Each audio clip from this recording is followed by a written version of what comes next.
Bonjour, aujourd'hui une seconde réflexion concernant la belle fête de Shavuot. La fête pendant laquelle, on l'a peut-être un peu moins rappelé ces derniers temps, nous lisons le livre de Ruth. Qui était Ruth?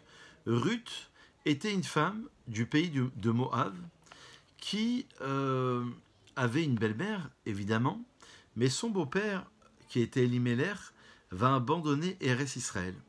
Et déjà, le Rashi sur place dit que ça a été une erreur parce que c'était le Gadol Hadar, c'était le grand de la génération, et malheureusement, il en est mort. Cette femme, Naomi, la belle-mère de Ruth, va perdre ses deux garçons, et il va rester Ruth et Orpa. Orpa, la deuxième belle-fille, va abandonner sa belle-mère, et Ruth va rester attachée à elle. Et elle va lui dire, là où tu iras, j'irai. Elokaïr, Elokaï. Ton Dieu sera mon Dieu. Amer, Ami. Ton peuple sera mon peuple. Là où tu seras enterré, je serai enterré. Et on apprend, la Gemara dans Yebamot, à la page 47, apprend précisément toutes les halachot, enfin un grand nombre d'halachot, de lois concernant la conversion. Ruth l'a converti. Alors une chose incroyable, nous avons, les rabbins ont choisi les lectures de certains livres bibliques concernant chaque fête.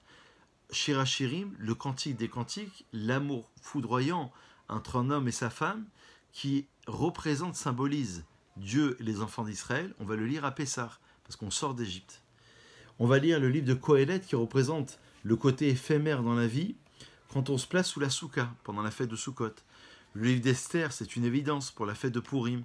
Le livre des Lamentations, parce qu'on va pleurer, Jérémie va écrire le livre des Lamentations, parce qu'il va pleurer la destruction du temple, du premier temple. Et donc il va écrire le Echa, qu'on lira le jour du 9 Av. Et à Shavuot, on a choisi ce beau livre de Ruth. Pourquoi l'avoir choisi? Une des explications, c'est de dire que Ruth est rentrée dans la Torah par une intime conviction. Une intime conviction de sincérité, d'honnêteté.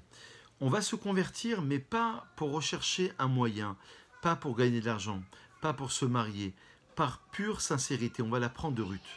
La Gemara dans Brachot, à la page 7, je pense, enseigne que Ruth va donner naissance, alors ça on le sait déjà dans la Bible, dans le texte, sera l'aïeul du futur roi David, lequel donnera naissance au roi Salomon qui va construire le temple, et au futur Mashiach. Le Mashiach descend d'une convertie. Pour dire que le but du Messie, c'est de révéler la Torah, mais parmi les nations. Il y a le côté, la dimension universelle qui était extraordinaire dans la Torah. On ne s'adresse pas juste à un peuple lorsqu'on a reçu la Torah, on s'adresse à toutes les nations. Toutes les nations étaient présentes, non pas sur le mont Sinaï, mais ont entendu, je ne sais pas si on pourrait s'exprimer ainsi, mais dans l'inconscient collectif, il y a une certaine idée selon laquelle ils ont entendu qu'il se passait quelque chose. Et ils sont partis, d'après le Talmud, voir Bilam, prophète des nations, pour savoir ce qui se passait. Et Bilam leur a dit, mais Dieu est en train de donner la Torah aux enfants d'Israël.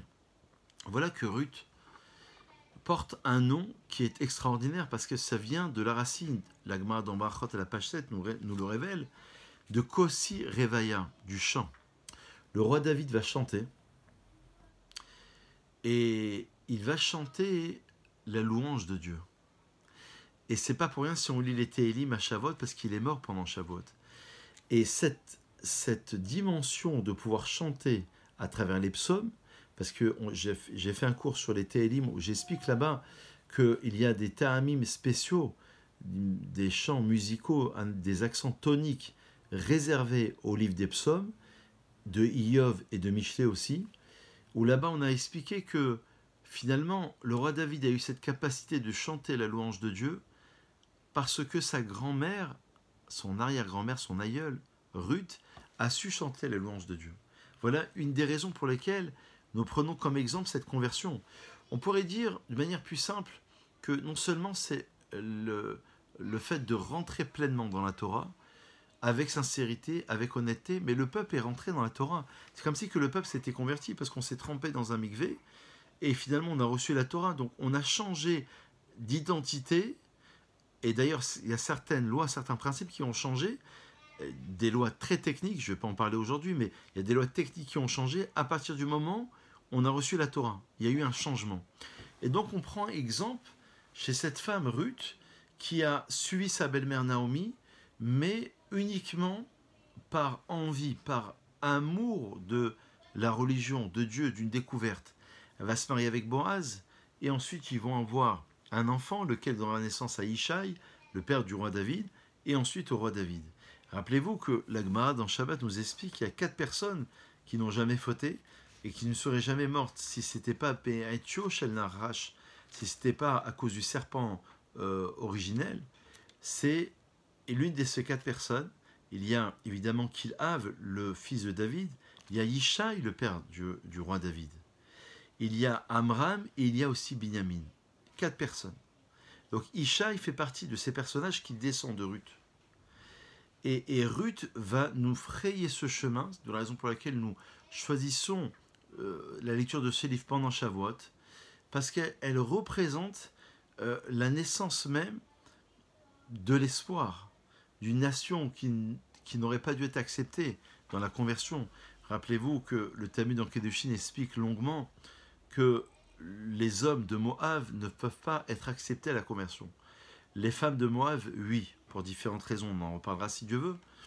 Et donc il a fallu comprendre ce commentaire pour comprendre que, comme dit le Maharal, Moab, puisqu'elle vient de Moab, de ce pays-là, c'est la Gematria de 49.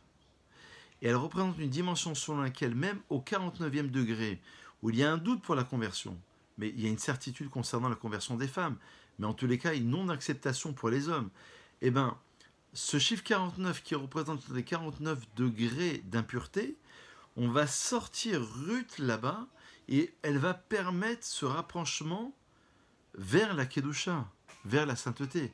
Et donc, c'est-à-dire qu'on veut prendre un exemple qui va quand même à l'extrême, un exemple extraordinaire d'une femme qui s'est donnée, mais qui a réussi à transformer les choses. Donc, essayons de prendre exemple, essayons de comprendre que la Torah est là pour nous guider, elle est là pour nous enseigner, elle est en avance sur son temps. Regardez le cours sur Torah et Sciences, largement en avance sur son temps, et elle est là pour retirer le meilleur de nous-mêmes. Il faut être à l'instar de Ruth, qui a su prendre le meilleur d'elle-même et de transformer les choses. Bonne réflexion et à très vite.